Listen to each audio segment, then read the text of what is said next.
अस्सलाम वालेकुम। मेरे इस चैनल सबा की कहानियों में आप सबका खुशामदीद। मैं हर रोज़ इस चैनल पर नई, सच्ची और अच्छी कहानियाँ लेकर आऊँगी।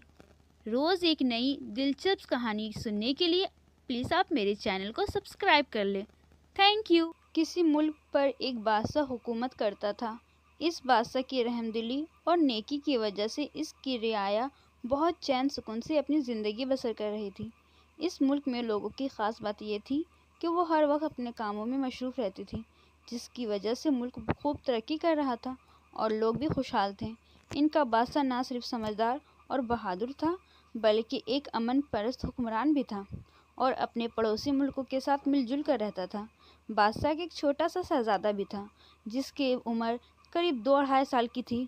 शहज़ादा बहुत हंसमुख था और दिन भर महल में घुटनों के बल चलकर खुश होता था। बादशाह ने इसके लिए पूरे महल में कीमती कालीन बिछा दिए थी, ताकि वो उस पर आराम से चल फिर सके और मट्टी वगैरह से महफूज रह सके। बादशाह के पड़ोस में एक और मुल्क भी था। इसका मौजूदा बादशाह किसी ज़माने में इस मुल्क का वज़ीर था, मगर इसने साजिश कर बादशाह को कैद कर दिया और ख़ुद तख्त पर कब्ज़ा कर बादशाह बन गया। वो तो इसको कत्ल कर देना चाहता था, मगर एक बात की वजह से मजबूर हो गया था। इस बादशाह के पास मुल्क के ख़जाने की चाबियाँ थीं। इन चाबियों को वो खुफिया जगह पर छुपा कर रखता था। वज़ीर ने बादशाह पर बहुत सख्तियाँ की ताकि वो ख़जाने की चाबी इसके हवाले कर दे, मगर बादशाह समझ गया था अगर इसने चाबियाँ इस नमक हराम वज़ीर के हवाले कर दी तो वो इसे मरवा देगा। इसलिए वो चुपचाप हर अज़ियत सह लेता था। वज़ीर एक लालची आदमी था। उसे दौलत जमा करने का जुनून की हद तक शौक़ था। इसी लालच की वजह से इसने अपने आसपास के तमाम छोटी छोटी रियासतों पर फ़ौज की मदद से चढ़ाई कर दी और इन पर कब्ज़ा कर इनकी सारी दौलत हथिया ली। इन कामयाबी की वजह से इसे ये गुरूर हो गया था कि ये जिस मुल्क पर भी चाहे हमला कर इस पर कब्ज़ा कर सकता है। एक दिन इसके जहन में ये ख्याल आया कि इसका पड़ोसी मुल्क बहुत खुशहाल है। ना सिर्फ इसके ख़जानों में माल और दौलत है, बल्कि इसके राया भी बहुत अमीर है। ये सोचकर इसके मुंह में पानी भर आया और एक रोज़ इसने अचानक रात के तारीकी में पड़ोसी मुल्क पर हमला कर दिया। ये इसकी गलत फहमी ही थी कि ये पड़ोसी मुल्क पर कब्ज़ा कर लेगा। इसका बादशाह निहायत ज़हीन और समझदार था। इसकी नज़र हुकूमत के हर शोबे पर होती थी। इसने फ़ौज को पूरी तरह तैयार कर रखा था। इस हमले के जवाब में इसकी फ़ौज ने बड़ी जवान मर्दी से इस मक्कार बादशाह का जमकर मुकाबला किया। ना ही सिर्फ इसे शिकस्त दी, बल्कि इसके मुल्क के एक बहुत बड़े हिस्से पर कब्ज़ा भी कर लिया था। इस जीत की खुशी में हर तरफ जश्न का शमा था। बादशाह ने जंग के नतीजे में जीते हुए इलाके में अपने गवर्नर मुकर्रर किए और महल वापसी की तैयारी शुरू कर दी। इसे अपना नन्हा शहज़ादा बहुत याद आ रहा था। इसको देखे हुए बहुत दिन हो गए थे। इस शिकस्त ने इस मक्कार बादशाह को बुखला कर रख दिया था। बजाय इसके कि वो पड़ोसी मुल्क पर कब्ज़ा करता, इसने अपने मुल्क का एक बड़ा हिस्सा भी गंवा दिया था। वो अपनी इस इबरतनाक शिकस्त का बदला लेने के लिए बेताब था और इसके जहन में एक शैतानी मंसूबा आ गया। इसने देखा कि पड़ोसी मुल्क के लोग जश्न मनाने में मशरूफ़ है। इसे इस मौके का फ़ायदा उठाया और अपने चंद ख़ास आदमी बैठकर बादशाह के नन्हे शहज़ादे को अगवा करवा लिया। इसका इरादा था कि शहज़ादे के बदले वो इस बादशाह से अपना इलाका भी वापस ले लेगा और इसके साथ बेशुमार दौलत। इधर जब बादशाह मैदान जंग से वापस अपने महल में आया तो वहाँ पर एक कहराम बरपा था। शहज़ादे की गुमशुदगी ने सबको परेशान कर दिया था। शहज़ादे की कनीज़ी चीखों पुकार कर रही थी। मलका ने रो रो कर बुरा हाल कर दिया था। महल के मुखाफिज अलग परेशान थे। इनके होते हुए किसने शहज़ादे का अगवा कर लिया, और अब इन्हें बादशाह का डर था।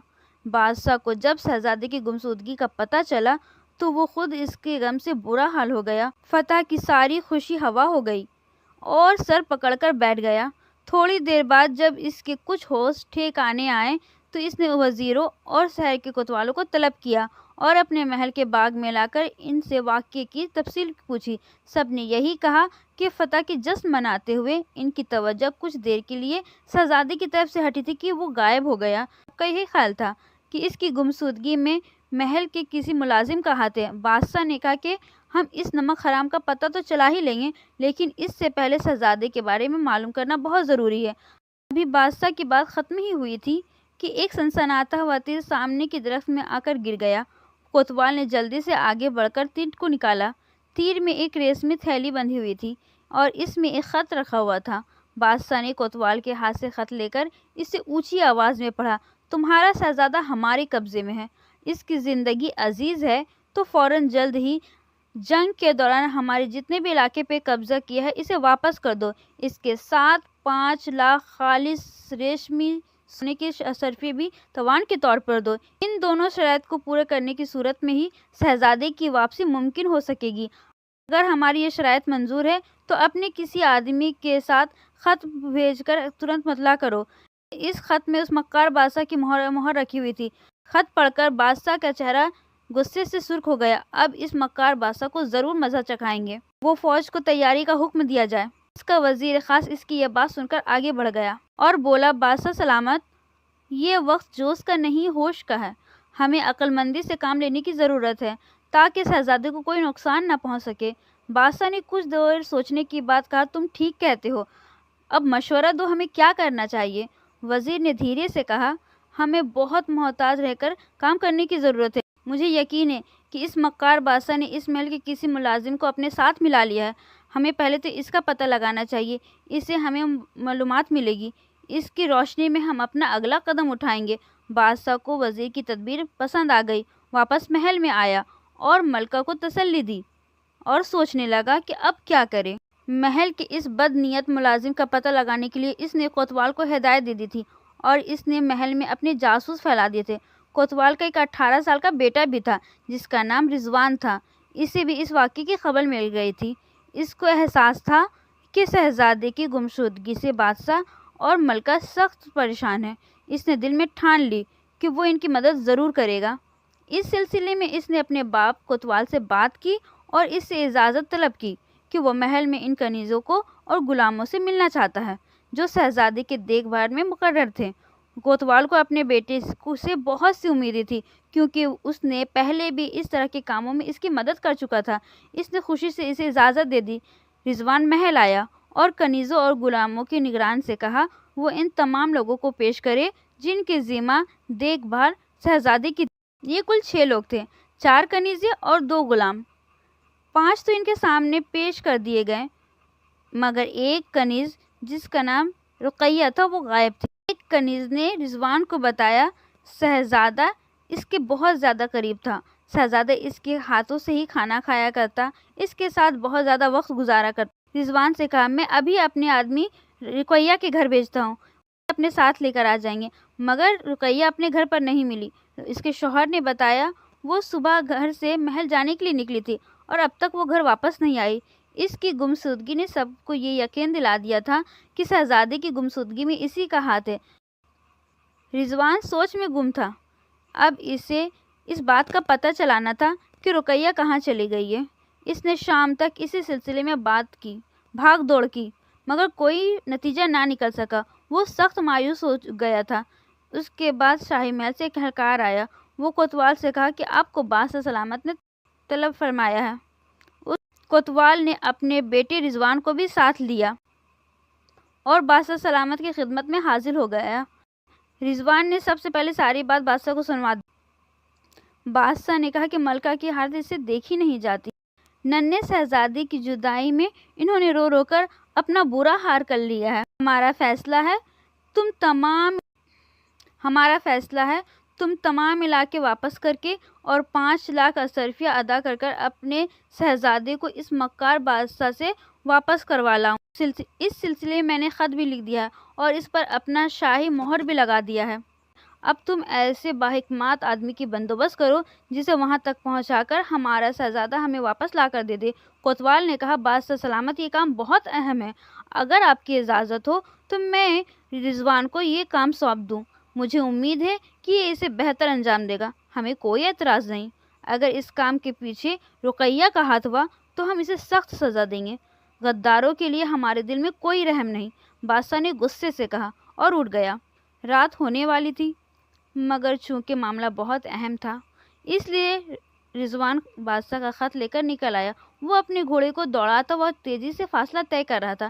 ندی نالے اور پہاڑوں کو وہ دور کرتا ہوا وہ آدھی رات میں وہ پڑوس ملک کے حدود میں داخل ہو گیا۔ مسلسل سفر کی وجہ سے اس کا گھوڑا تھکا تھکا معلوم ہو رہا تھا۔ ایک طرف سے جنگل نظر آیا، وہاں پر ایک ندی بھی تھی۔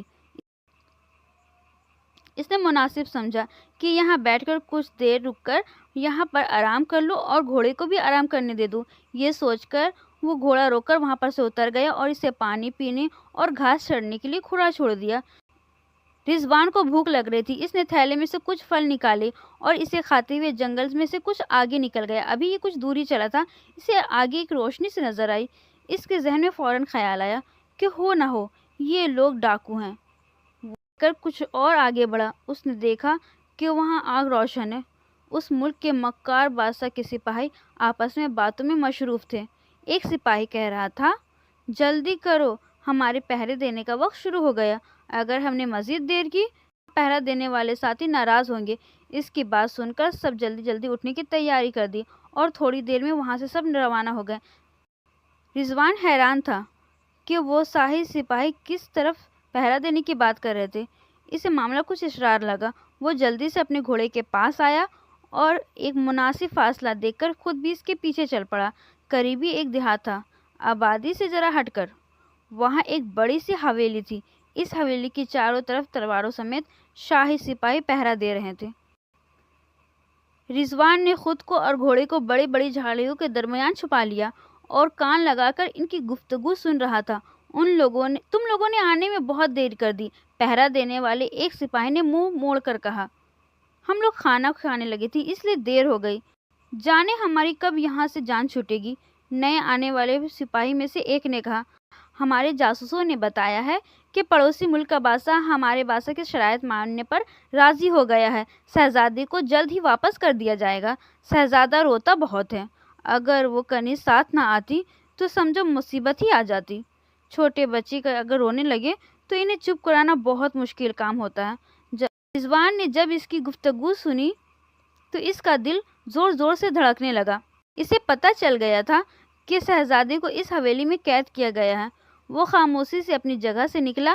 اس نے دور ایک پہاڑ کے ٹیلے پر ایک بڑے پتھر سے گھوڑے کی لگام باندھی۔ وہ دوبارہ حویلی کی طرف چل دیا اور حویلی کے آس پاس بہت ساری جالیاں تھیں۔ رات ہونے کی وجہ سے بہت تاریکی بھی تھی۔ اوپر سے آسمان پر بھی کالے کالے بادل گھیرے ہوئے تھے، جس کی وجہ سے تاریکی میں اور بھی اضافہ ہو گیا تھا۔ اس سے اسے دیکھے جانے کا خطرہ بھی نہیں تھا۔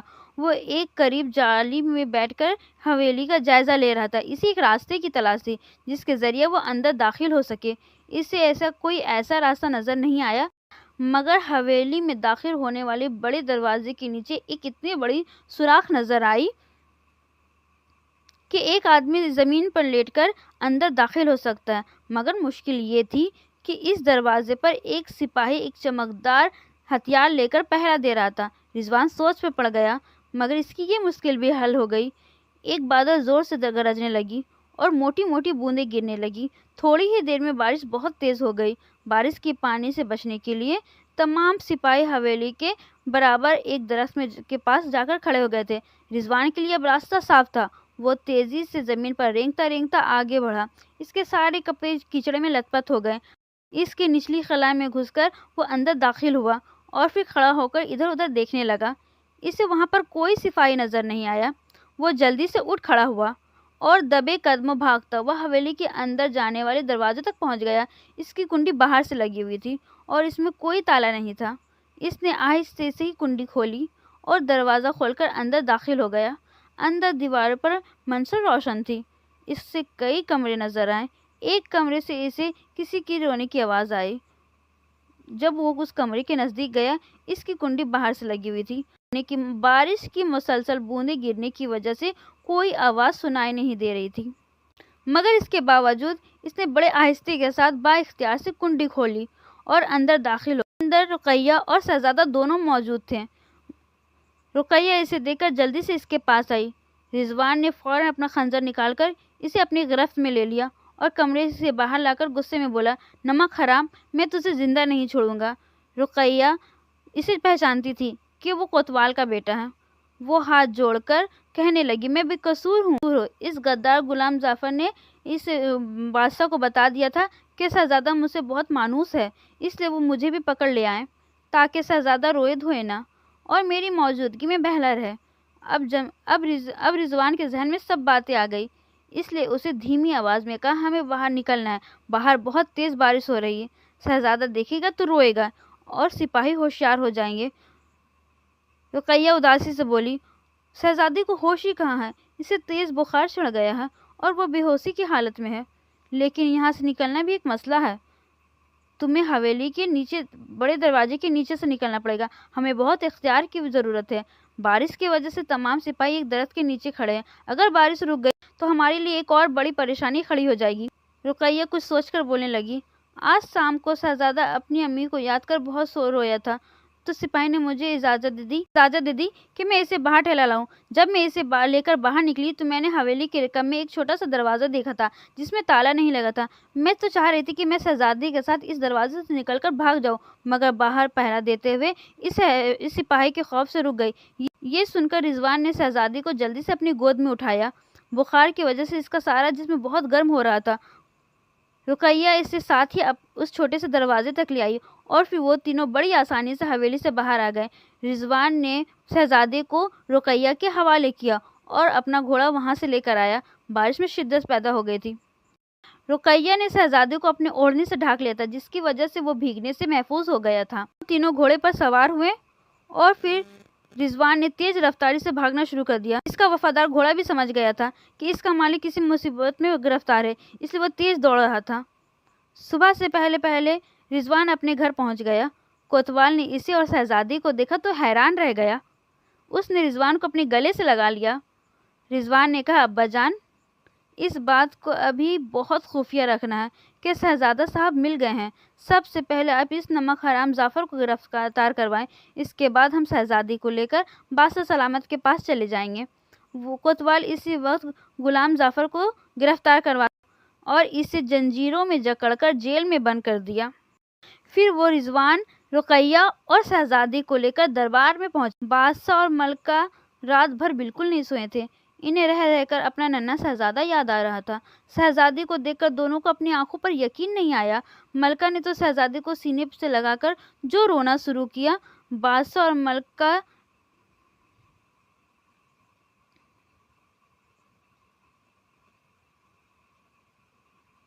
ने तो शहजादी को सीने पे लगाकर जो रोना शुरू किया, वो शहजादी की भी आंखें खुल गई। माँ को देखा तो इसके होठों पर मुस्कुराहट आ गई। इसने माँ के गले में बाहें डाली और बुखार की शिद्दत में दोबारा बेहोश हो गया। शाही तमीलों को बुलाया और इसे शहजादी की देखभाल की हिदायत की और फिर कोतवाल को लेकर अपने दरबार में आया। वहां पहुंचकर इसने सिपाही भेजकर फौज के सिपा सलार को तलब किया। सिपा सलार आ गया तो बादशाह ने इसे हुक्म दिया, इसे हर हाल में गिरफ्तार कर इसके सामने पेश करे। सिपा सलार ने इसी वक्त फौरन फौज को लेकर इस काम के लिए रवाना हो गया।